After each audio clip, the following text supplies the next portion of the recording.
Yo, crypto nation and mining family, what's going on? What up, what up, what up? All you happy hashers out there, how are y'all doing? I see that I had a small little snafu. I did not realize I put the stream to start at noon. It was supposed to be at 1. So, my bad. So, what's going on, everybody? I see we got Sadie in his house. What's going on? What up, my dude, Mikhail? What up, what up? If Vidal is still here, what's up? I did not forget. I just must have clicked on the wrong thing whenever I was setting up the stream. What up, gun dude? What's going on, all you awesome people out there? What up, what up? I know I've been streaming a little bit less since I've been working, but I'm still trying to get it going. And Sadie says, hey, Mrs. Nem.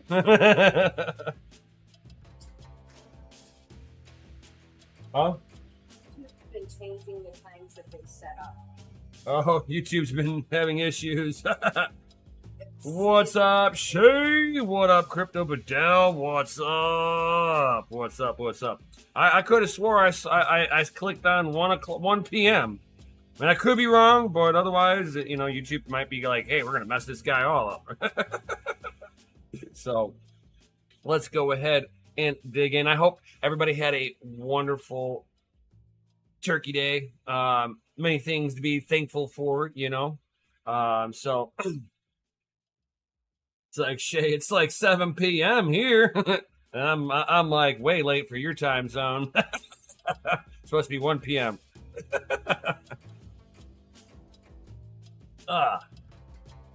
So let's go ahead and dig into things all crypto related.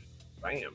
So starting off with a little bit of, people think that crypto and Bitcoin is not correlated with the stock market. It can't be further from the truth.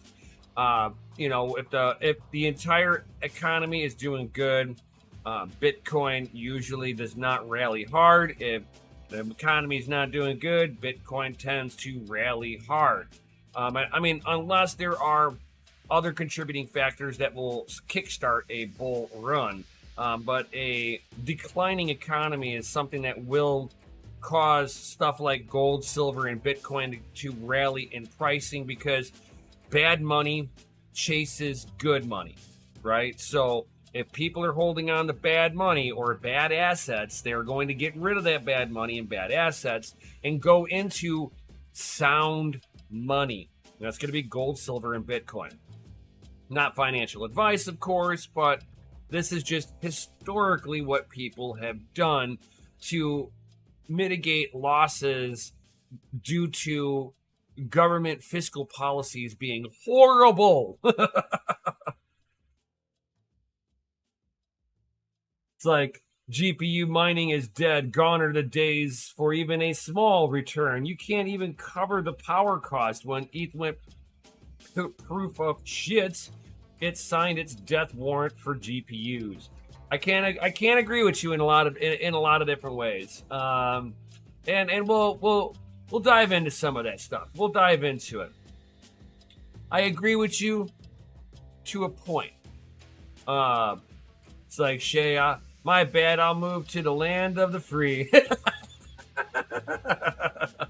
Yes, come to the land of the free. My electricity is too high for the GPU mining at the moment.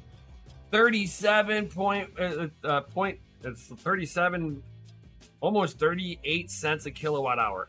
Ouch! Yeah, you need to come to the land of the free. It's like as long as you stay away from Democratic-controlled cities, your power will actually be, anywhere from about 9 cents to about 12 cents. You get into Democratic run cities like California, any Democratic run city in California, and you're like 50 cents a kilowatt hour. No good. Not everywhere in America is awesome.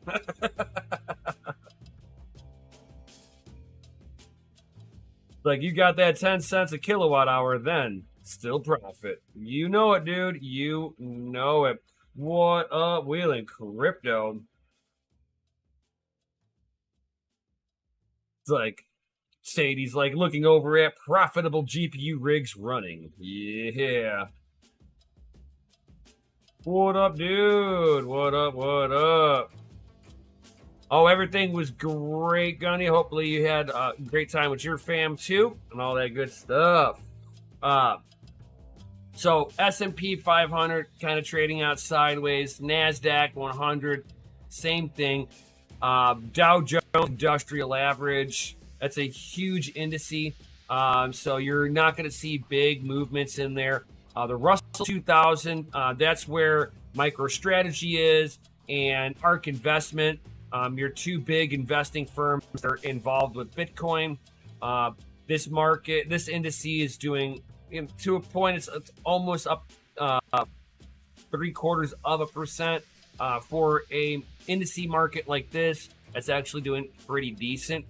So if you got into the Russell 2000 before its move, you did pretty decent. But again, you got to buy a whole lot of these indices in order to really make any big substantial amount of money. People who are trading these indices are doing it in the hundreds of thousands of dollars. It's the only way it makes sense. 0.2% of $1 million. Not too bad, right? Not too bad.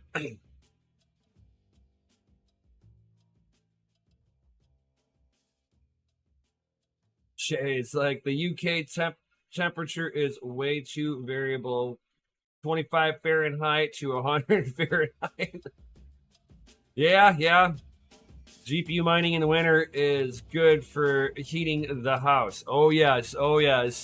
If you want to keep your house at a nice warm, let's say 25 degrees Celsius, like 22 to 25 degrees Celsius, yeah, you just need a few miners. That's all you need.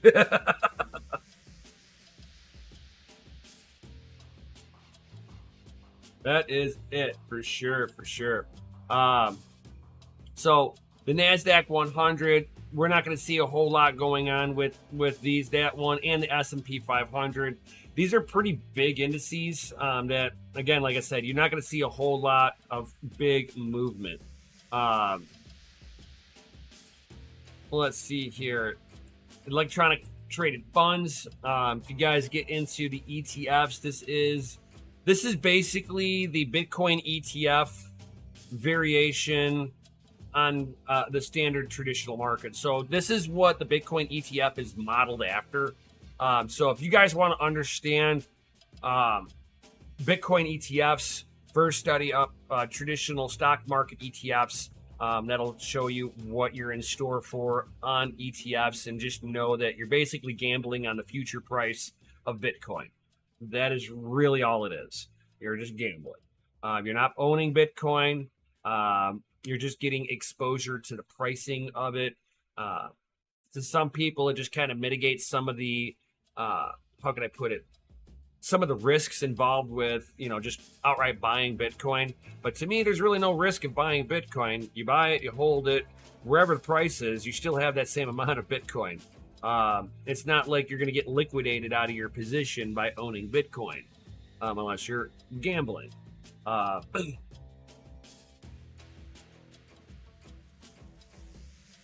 It's like my room is 37 Celsius. Whoa! Oh, that's warm. That's a warm one, buddy. The rest of the house is a chilly 15 Celsius. Open up the door and put a fan in your room. Blow some of that heat out. Oh, it's too funny. Or spread the mining rigs through the house, and you'll be able to get the rest of the house, let's say, like to 21 Celsius. Something a little bit more livable, right?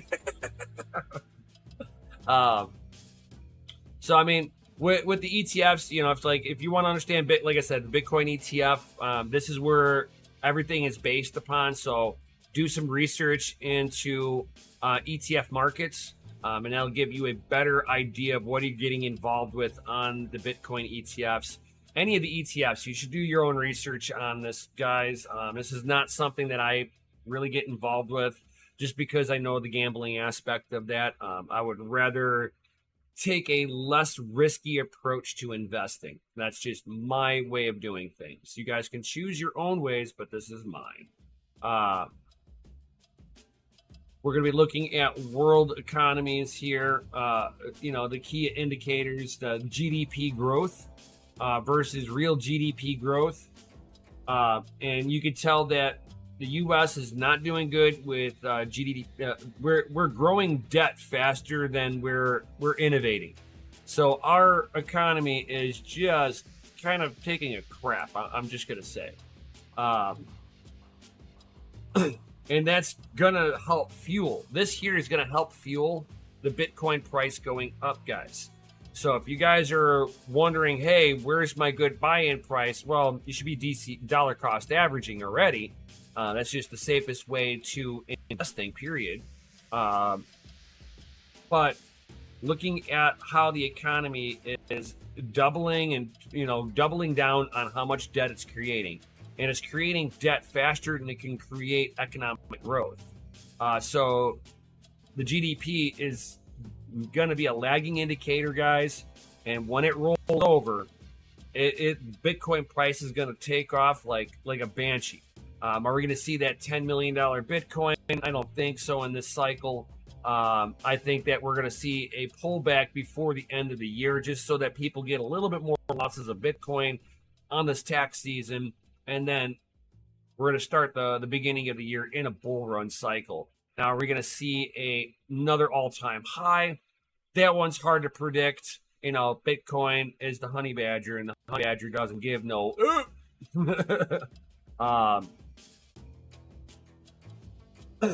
And then, looking at Bitcoin pricing in itself, we are sitting at 37,735, depending on what exchanges you're looking at. Depends on where the price is really sitting upon that particular exchange. But what I see here is that, we've gone into our little parabolic bull run, and now we're going to level out. Now we're going to see if we print out the dreaded Bart Simpson, where, it pops up, trades out sideways, and then duffs back down. Typically, you can always look left and see what it's going to be doing in the future. And if you look left on this also incorporates the FTX dropout on this, which was an artificial rollover on the Bitcoin price. So now you have market manipulation that you're looking at. It's like now you have no real indicator of what Bitcoin's going to do in this small little superset cycle. So kind of be careful, guys, on how you're trading until you have a real confirmation, because right now we just popped up and we're trading out sideways. This is not a market that I particularly would be like, hey, I need to set up a trading position into something. This shows a volatility that you don't want to be caught with your pants down on. So just be careful, guys, that this might be a fake out. I mean, we could continue going up from here. I mean, that's totally plausible. But with the way that we popped up real quick, that always gives me red flags in any market whenever you have that quick rise. So kind of be careful with all of this stuff. It's like this bull run prediction will be around 75 to 90K before our full first pullback second quarter. I don't think that we'll see it till the beginning of the year. So I really just don't think that we're coming off of market manipulation. And the market manipulation is still here. The FTT token is still being traded, guys. FTX is not completely dead, guys. So be careful out there. This market is kind of on the weird side. I'm just dollar cost averaging, mining my coins and hodling, guys. I mean, that's kind of been my sit back and wait kind of theory on this one. It might be unpopular to some people going, it's not a bull run. I think that we're looking at some market manipulation and or retail FOMOing into it, and that's why we only popped up so high. If you think about it, retail is gonna drive a price up, but retail's not gonna set off the parabolic bull run. You need big institutional money to come in to really pop that off like that. So this almost looks like a retail pump, in my opinion. I could be wrong.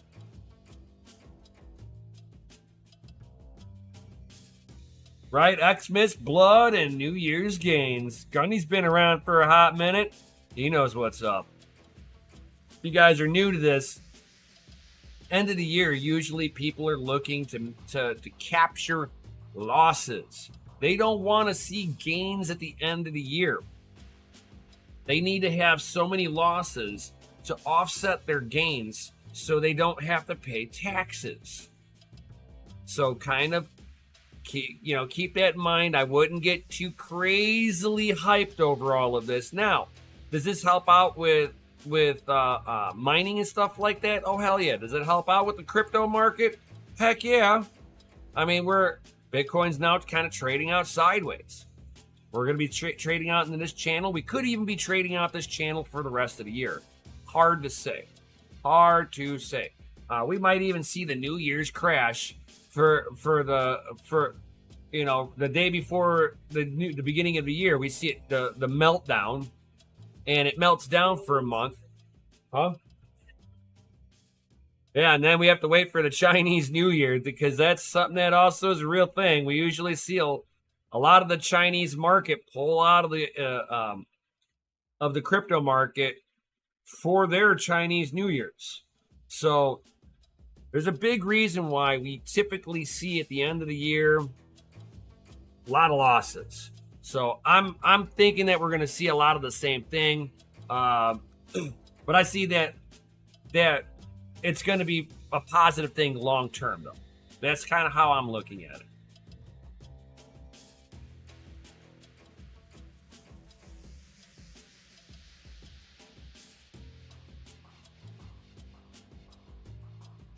Have you got any insights on Caspa mining?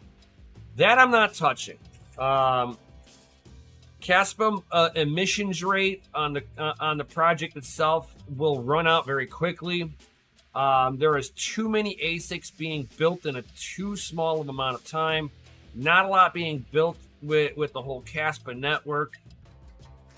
To me, I just don't see a long-term future with ASICs on a small network like that.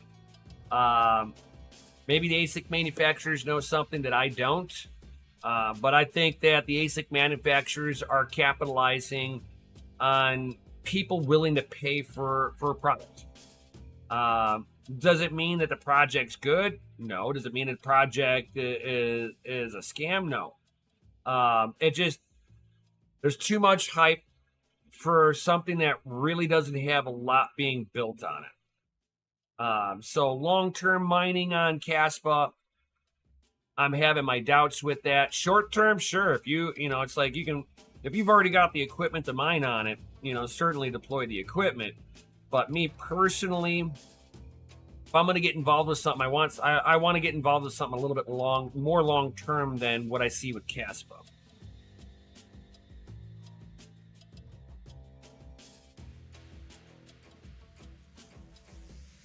Right, exactly, Shay. I mean, it's like for something like the Caspa, the KS0 Pro, it's low power, a low cost of entry.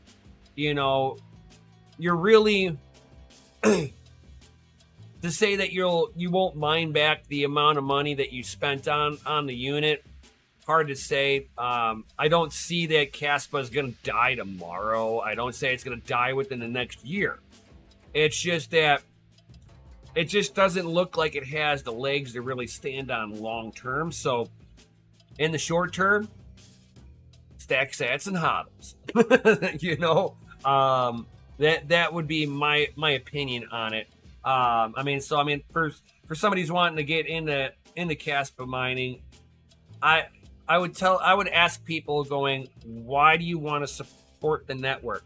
Why do you want to set out the capital in order to basically support the network and secure it. Besides the coin, what's in it for you? You know what I'm saying? Like, why are you using it?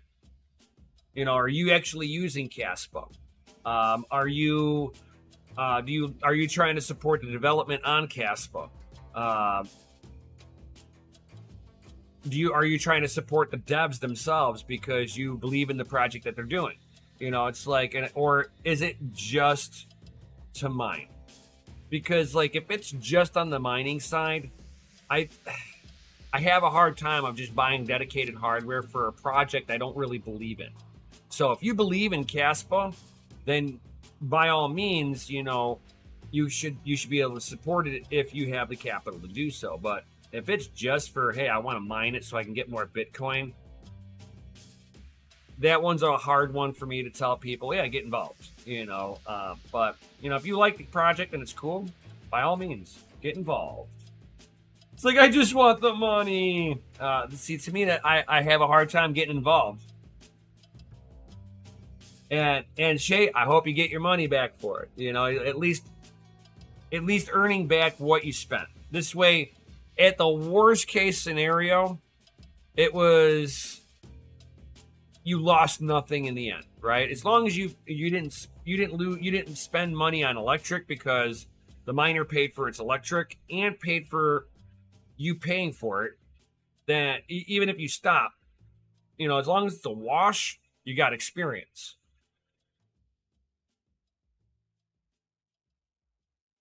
What up, John Jermaine? What up, what up? So, I mean, that's just my opinion of things, of course. We're going to be seeing the SEC slamming down on exchanges, offering some of these coins, and that's also going to affect pricing of crypto. Hard to say, you know, how they're really going to go after it. I mean, we see them, some of the places deeming Solana as a security, so be careful of that one, guys. Solana's in the top 6, and the SEC is starting to say that Solana is a security and is starting to go after exchanges over it. This and a few other handful of cryptos that are going to get these exchanges in trouble for offering them to the U.S. They can offer it to anybody else in the world as long as their local government allows it, of course.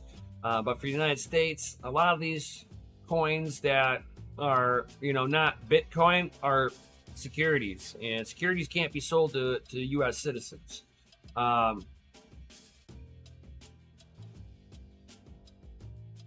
Like, the miner more than pays for the electricity, and the revenue right now is around 120 a month, and electricity is about 10 pounds a month. Not bad. I mean, you're pulling in 120 pounds a month, and it's only costing you 10 pounds to run, bro. Rinse and repeat for sure.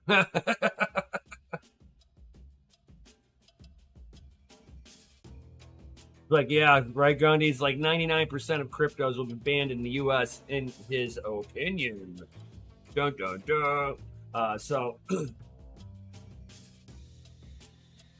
we will see some of this stuff being brought in with how the crypto market is going to be pulling around here for till the end of the year. I'd kind of hold tight on what it is that I would be investing in.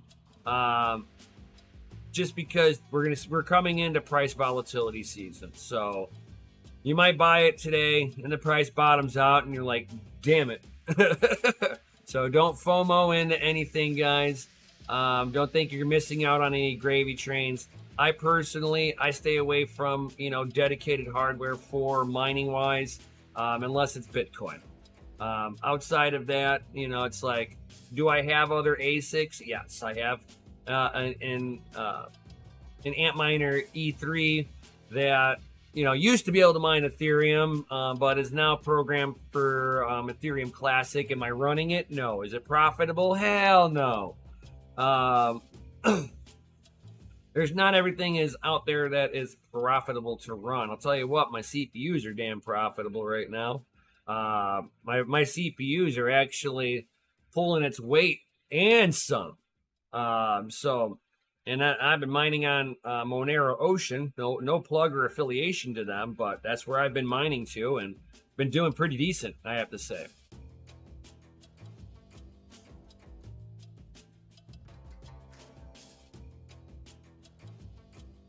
Hey, thank you, Shay. Thank you. You have a good one. Happy gaming. Happy gaming. Yo. What up, Rude, my dude? What's going on, homie? What's up? What's up?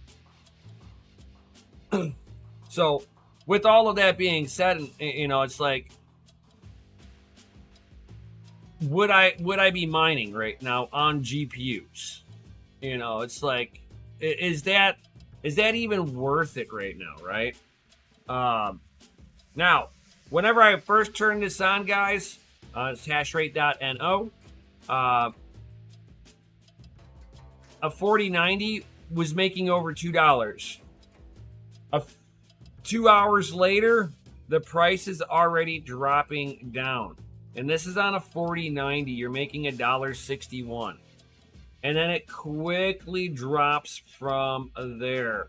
My 3080 Ti, I paid $2,000 USD for this. And it's only making 56 cents a day. Profit after electric. It's like, yeah, that's 56 cents a day, sure. But I got to mine a coin, you know, a very speculative coin on here. If I want to really get speculative, Gain Pro X on the Ghostwriter algorithm, making 70 cents a day, but it's got low volume, not a whole lot. You got reaction on the Ghostwriter algorithm, making 56 cents a day. So I mean, you're just really getting into mega poop coin territory. You can be mining Nexa. At least some of us knows, you know, about the Nexa dev team and stuff like that, and he'd be making about 50 cents a day. So I mean, your spread between something you know versus something super speculative is not a night and day difference. What would get me excited is if my 3080 was making $1.30 a day. I might fire it up for mining. But as it stands right now, I'm not going to mine some unknown poop coin with low volume on it for a potential 70 cents a day, if I could even get rid of it, or going after another shit coin that I barely even know anything about for 56 cents a day. It's like, for between 56 and 49 cents, it's not really worth me firing it up and having to deal with the extra heat load in here. I would rather just sit there and let my Bitcoin mining ASICs hash at it, you know, and deal with the heat in one room like that. If Bitcoin becomes way unprofitable for me and GPUs like set the bar for me where I can fire up all my my GPUs again, bro, I'll turn off my ASICs and mine, because it'll get me more Bitcoin. At the end of the day, that's what I'm looking for, more busy Bitcoin.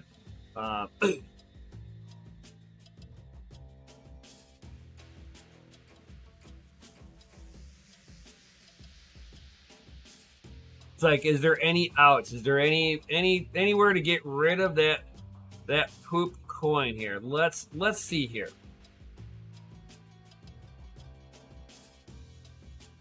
Let's see here. We got Safe Trade and then ZegX. I've never heard of ZegX, and I don't think I've heard of Safe Trade. I'd be very, very sketched out on that. Let's see here. What about this? We got ZegX, Safe Trade, and non-KYC. Some more exchanges that I have no clue about.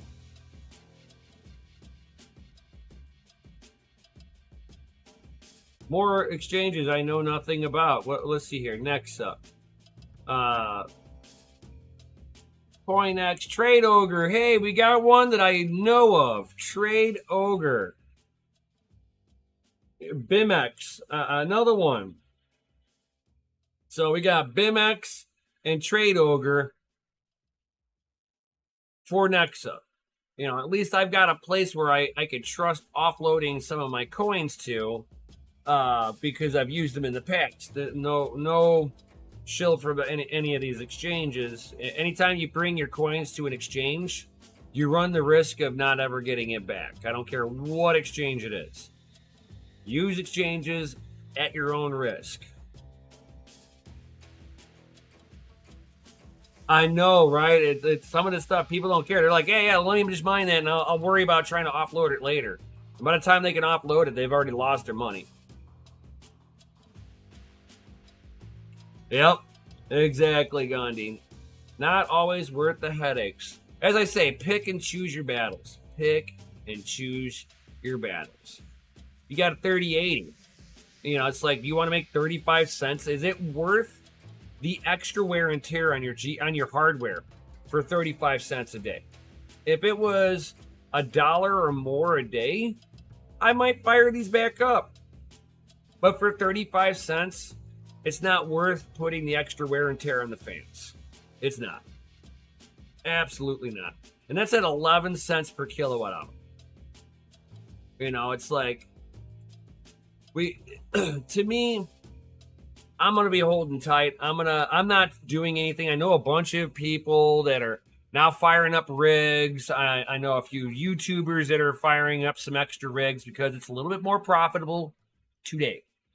And then come tomorrow, because everybody's like, oh, look, it's profitable. $1.61 in the best card. Fire up everything. By tomorrow, we're going to see everything back in the gutter for mining, because we got a whole bunch of new GPUs that have been fired up that have been sitting off on the sideline. You know, Pepe proof of work is shot up 275. Oh, everybody start mining again. You know, this is the mentality that people have. Oh, mine. We got to get up on the Pepe W. Everybody switch every rig you got on the Pepe W. And in about 20 minutes, the profitability of 275 will be gone. Because that's how it works.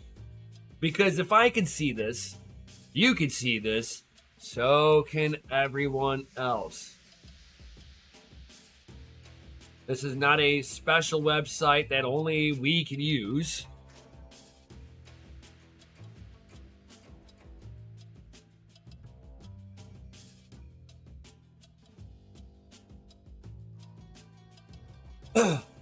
Yeah, I don't like using too many exchanges. I typically utilize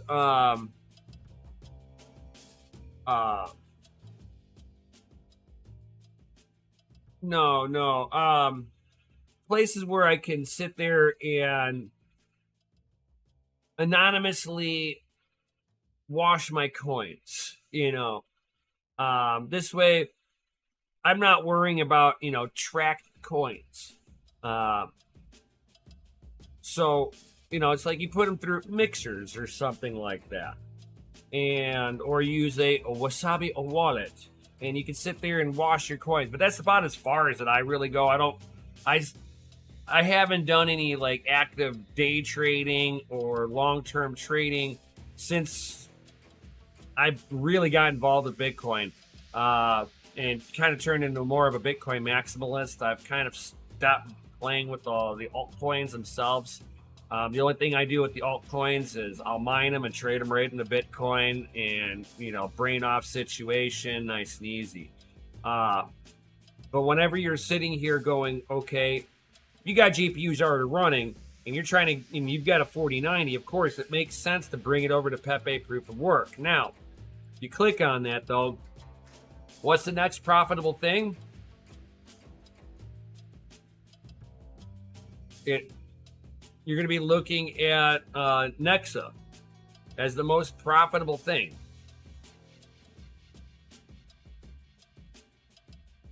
Let's see here.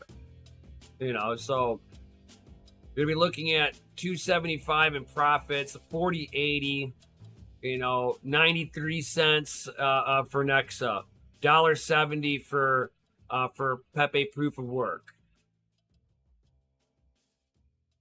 I don't think this is correct. I think this is, this because it's got 3. All right, that's the thing. We only want a GPU. There we go. 275 versus $1.65. That makes sense. I was trying to figure out what the heck was going on with this. So yeah, I would probably not be going after Pepe proof of work. I'd probably have it on Nexa. Yeah, I'm losing out on a dollar's worth of profits, but you know what? I don't trust these exchanges here. I'm just saying. At least with Nexa, there's some exchanges that I feel okay about using if I've got to use them that way. Otherwise, I'm bringing this thing right to a coin mixer and use your coin mixer that you trust. I tend to not try to advertise coin mixers just because of the fact that, how can I put it? We don't need governments to go after the good coin mixers out there. So just kind of keep it low like that, right? Whoop, sorry, kitty.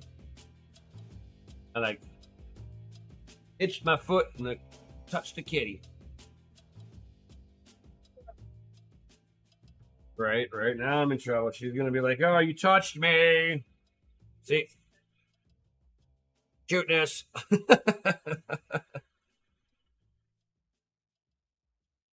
All right, so would I be getting involved with GPU mining and stuff like that at the moment? Probably not. Would I be looking for cheap gear at this point? Possibly. I would look for cheap gear. Just because it's not worth mining it right now doesn't mean that there's no future of mining. We just got to wait for a good enough of a bull run to basically support all the hardware. That's all it is. It's just a numbers game at the end of the day. Is there enough money involved to support everybody nicely? Right now, the answer is no. In a come next summer, next year, in a couple of years, could it change? Sure. But as it stands right now, I don't think that GPU mining is where it's really going to be at. A lot of it is in the ASIC side of things. That's why we've been seeing so many ASICs being so wildly profitable right now. So all the ASIC coins are where the hype is. Now, does that mean, hey, go get some Caspa ASICs, some Litecoin ASICs, Bitcoin ASICs? No. That stuff is very power intensive. So if you don't have the amperage to really run a lot of the gear, a lot of that stuff, if it's 3,000 watts, you need 240 volt, at least 30 amps of 240 volt. So you're not going to be running every single thing. For a lot of home miners like us, it's much easier to be running GPUs. It's just how the market works. Sadie's got some more hardware coming in. She found some deals on some stuff. That is awesome. That is awesome. And then talking about, new gear and stuff like that. There are some good prices out there depending on what you're willing to grab. So here we got, if you guys are looking for 16 gigabyte cards, well, you can get the Acer or the Arc Predator from Acer. Not bad. $249 for an A770. I kind of like how this card looks too. Half blower card for the VGA core, and then you got the bigger fan on there to cool the power rails and the memory. So you got two different radiator constructs on here to cool down the entire card. The card doesn't pull a whole lot of wattages on it too, so coming in with the whole Black Friday, and now from now until Christmas, a lot of stuff is going to be on sale. They're going to try to entice everybody to be buying. So the closer we get to Christmas, more and more stuff will go on sale because they're going to be looking for to try to entice the last minute buyers to be grabbing some of the stuff because, of course, next year we're going to be looking at all the newer hardware coming out, and they're going to want to blow out the inventory even if they're doing it at a break-even rate. So by the end of the year, you're going to see a lot of this older hardware trying to get clearanced out.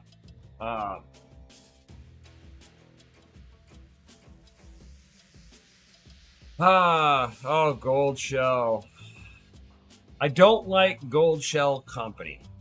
Their warranty department is subpar at best. They'll ship you if they ship you something and it arrives to you broken, they will still try to charge you to repair it because they're not going to take any ownership of it. They're going to be like, well, when we shipped it, it was working. And that's going to be the stance that they take.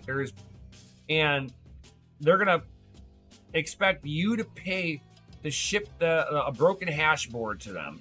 And then when they go, oh, it's not our fault, and then they're going to expect you to pay to have it shipped back to you. So by the time you're done shipping for a potential warranty issue, you have spent the same money as if you were to buy a whole nother Gold Shell, like a mini Doge or something.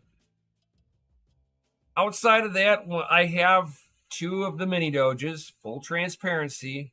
I do have them running. I've never had any issues with mine, but I know other people who have had issues. Like one of the community members, Kundabits, was having an issue with his.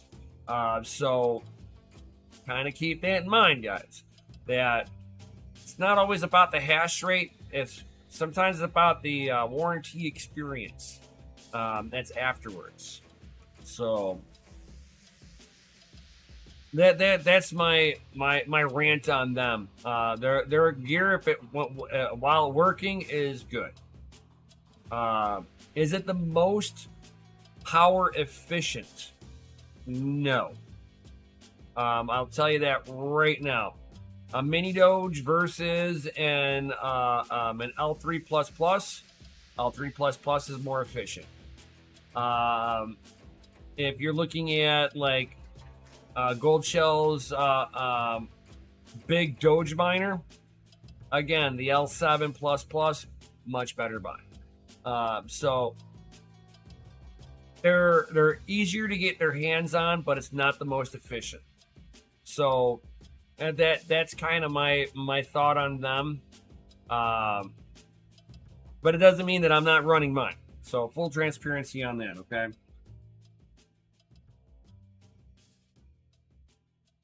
But I personally would be looking at, like, if I wanted to buy some cheap hash rate, I would be looking at like cryptocloaks.com. Again, no shill of his, but he's got the Bitcoin space heaters you can buy from him, which are S9s in a case with some Knoxville Quiet fans in there, and you're gonna sit there and plug them into your wall around the house and have them producing some heat and some hash sheets.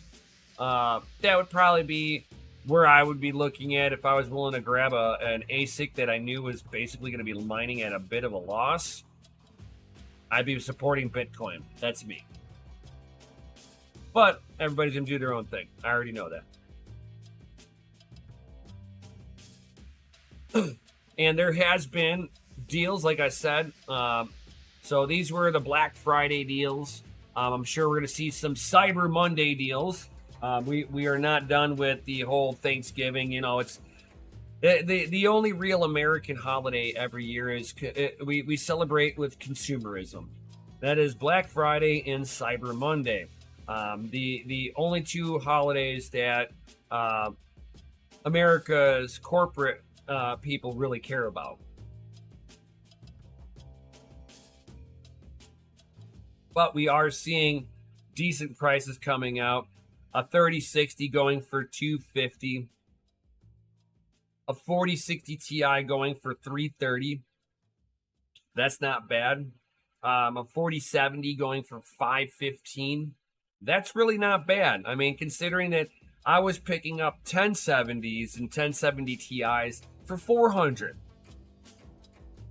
So to see a $500 4070, this is the price that the 4070 should have launched at day one.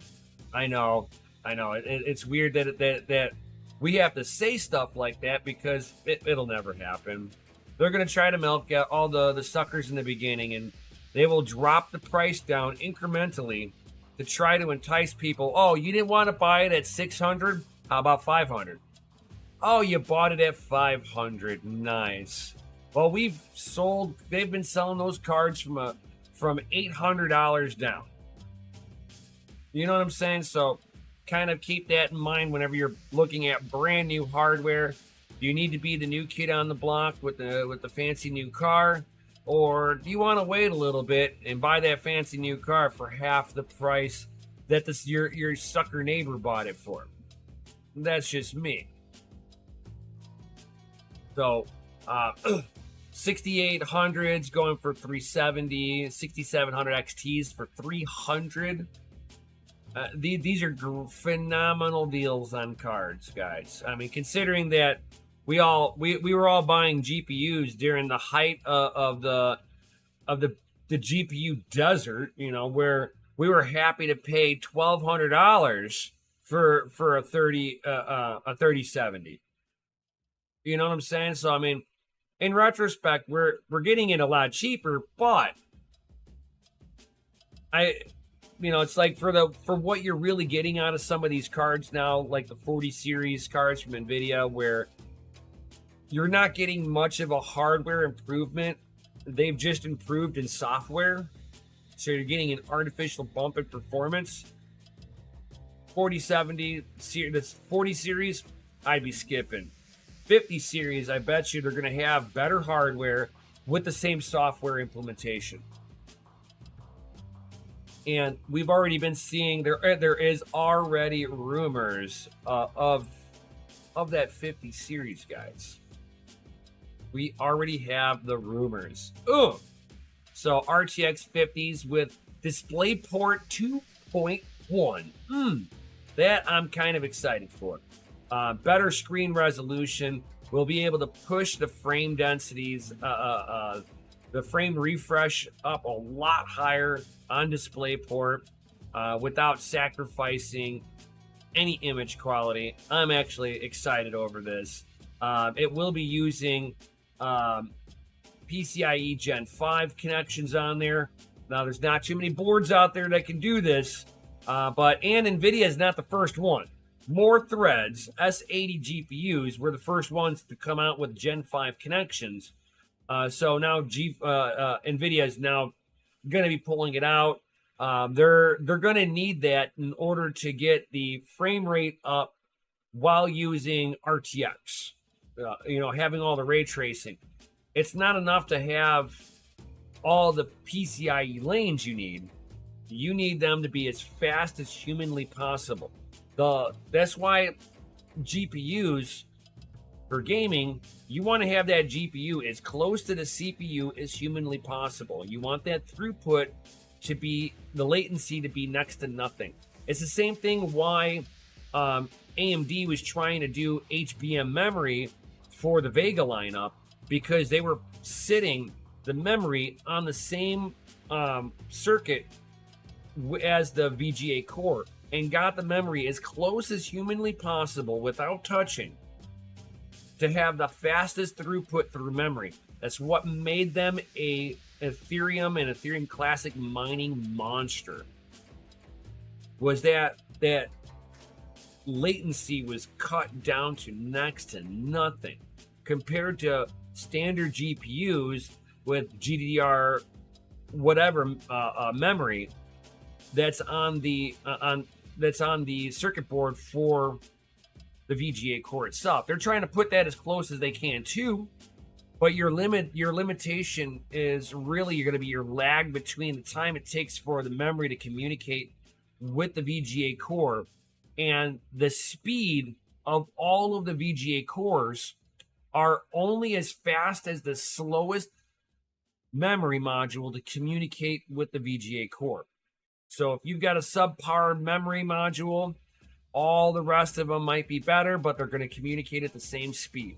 So just kind of know that is some of the limitations that you have through standard GPUs versus like the Vega lineup, which makes the Vega lineup so nice for like work environments.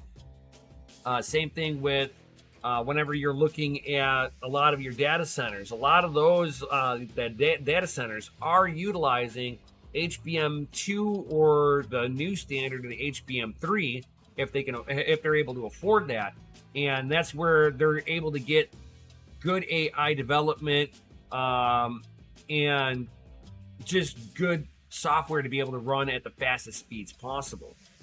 So again, but it makes them very well at mining, but there's really nothing left for them to mine on. So the HBM memory is now being switched back into data centers because there's really no necessity except for a person who's making a cheap workstation for themselves. They're going to be the only ones that are going to be looking for HBM style memory on a GPU.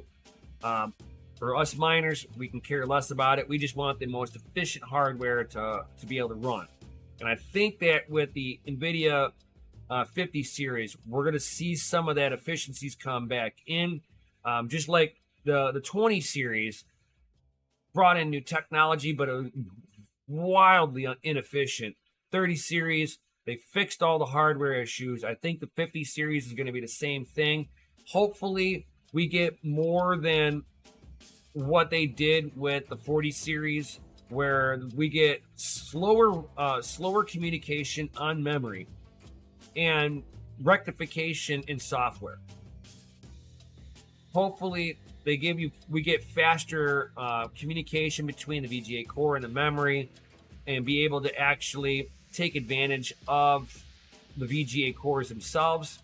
But this is NVIDIA we're talking about, and their money-grubbing little hands, all wrapped up in leather jackets, right? Like $800 for a 3060 during release. Yeah, exactly. That's the stuff that I can't stand with NVIDIA.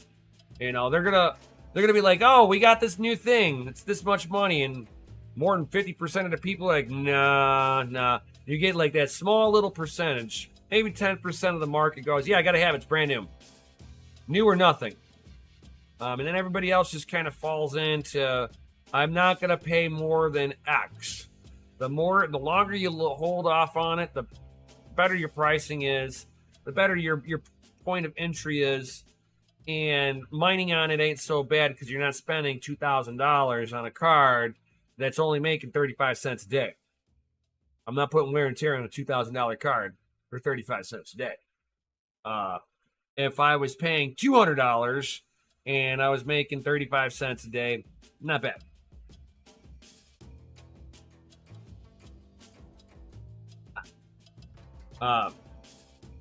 But with this that we're going to be seeing now, we're finally going to be seeing an update in the DisplayPort, which means that moving forward, we should have better gaming experience for all of us people out here that love our games, which I'll be doing some a little bit later on. So if you guys want to sit there and hang out while I'm gaming, certainly do so. So Blackwell is coming out. Ada Lovelace is going to be a thing of the past. Blackwell is going to be the future. 3 nanometer technology, GDDR7.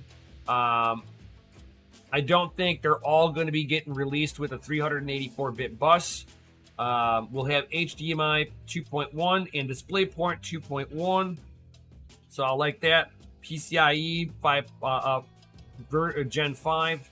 We'll have the 12 volt 2x6 connector. Unfortunately, they're going to be sticking with that, and they're going to be releasing them probably, I would say, second to third quarter of next year. Depends on if AMD releases a card or is about ready to release a card. Then you know that NVIDIA will try to release this card to steal the thunder away from them.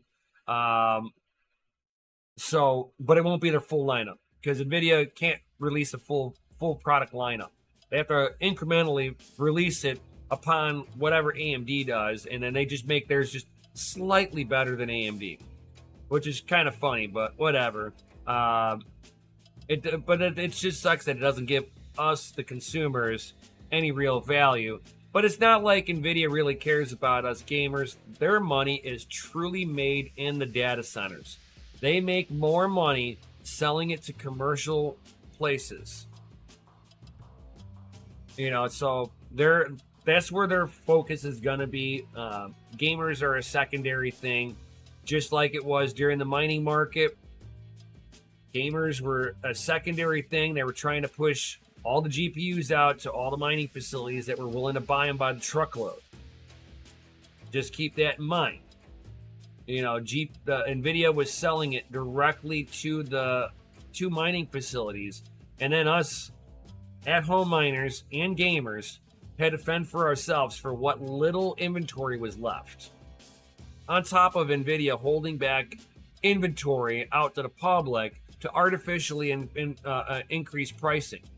This is something that has been stated within their own NVIDIA's own meetings, that they held back price in order to fix the price to go up. That's anti-consumerism. It's really hard for me to be behind NVIDIA at this point. Really is. Like, all algos love 4090s too. I know it sucks. It sucks that an anti-consumer company is making decent gear. I hate it. I hate it, guys. I really do. Talking about some AMD stuff though.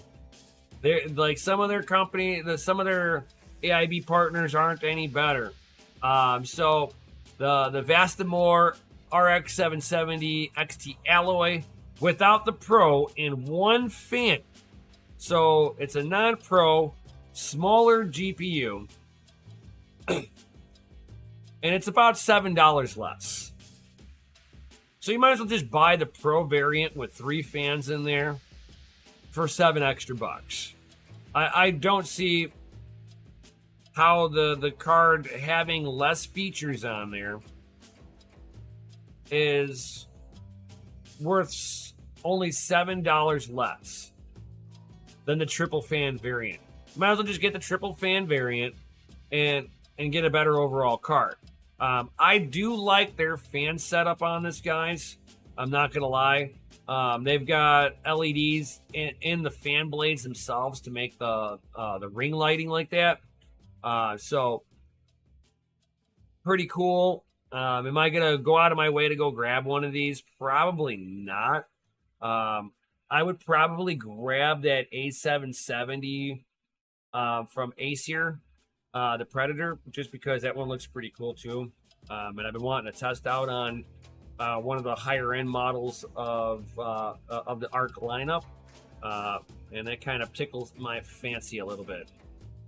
I won't do it right away, just because I need to upgrade my toolbox first. So I'm running out of room in my toolbox, so I need to get a side cabinet and a hutch to store everything in. So that's gonna be my next big purchase, guys. So I'll be doing all of that first, and then maybe after Christmas, I'll probably grab an A770 to do some testing on, guys. Yo. So stick around if you guys want to see some of that testing. And potentially after Christmas, maybe after the New Year's, I might grab an LN2 pot and start doing some hash drags. I know I've been talking about doing this forever and a day. And I'm thinking I'm going to bite the bullet. At least by next year, I will grab it.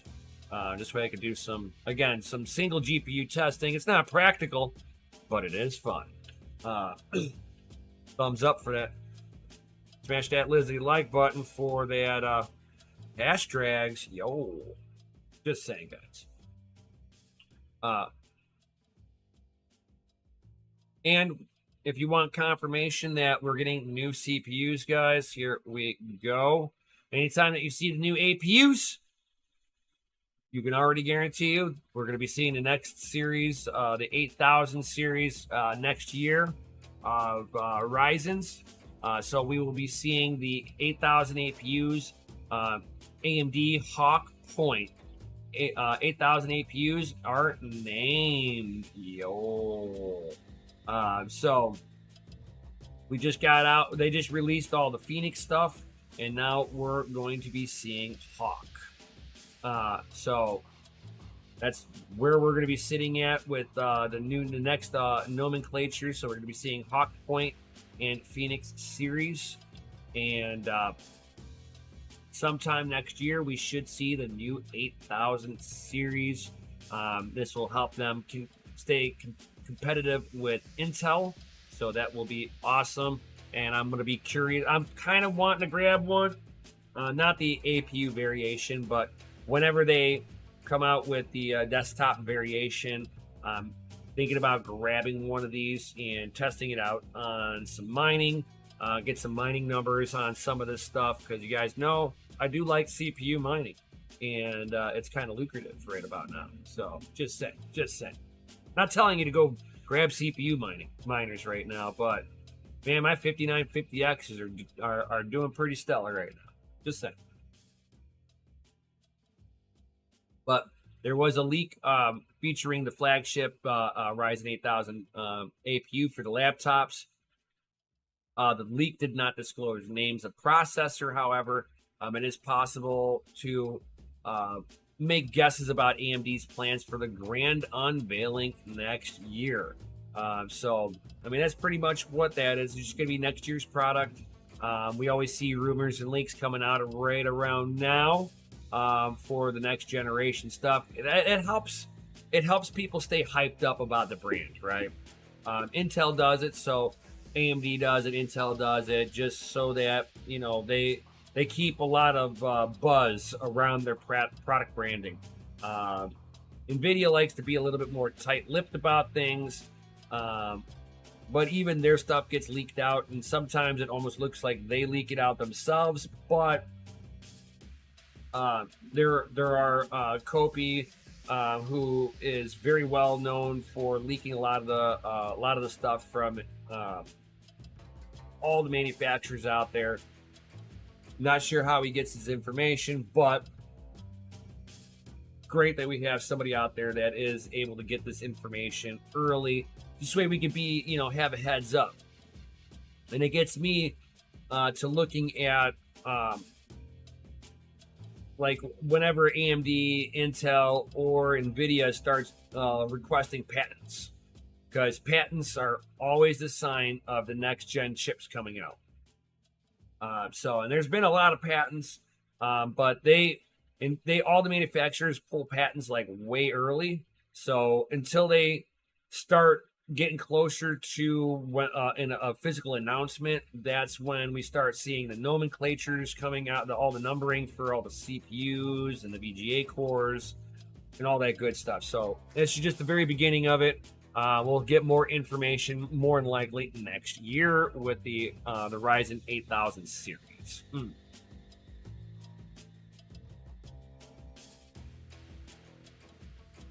I believe that be everything that I was going to be going over for today, guys. So definitely smash that lizard like button, subscribe, hit the bell notification, especially if you made it this far, fellas. Yo, do you guys have any comments or questions? Now is the time to ask that stuff.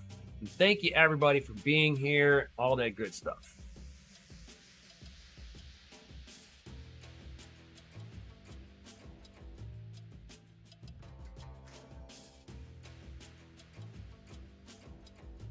Anything at all, guys? Got any kind of comments or questions?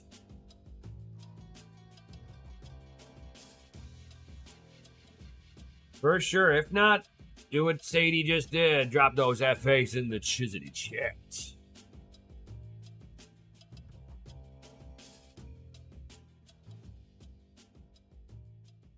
Like, let me know you are alive out there, fellas.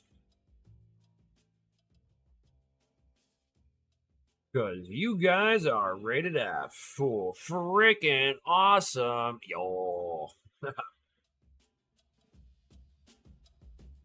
Well, since you guys don't have any other comments or questions, I will. I might go live a little bit later on, doing some gaming. So if you guys are interested in all of that, that is awesome. If not, if I don't go live today, gaming, I'm probably will do that tomorrow for a kickback casual Sunday, unless something big comes up. Otherwise, if I don't live stream and I don't see any of you guys here, I hope I see you on DCA Adventure for Mining After Dark, where me and Mikkel will be talking about some more mining stuff, guys. So hopefully you guys are there. If not, hope you have a great weekend and all that good stuff. And I'll definitely see you on the next one, guys. So peace out, stay savage, and may your watts be low and your hash be high. I'll see you on the next one. Yo.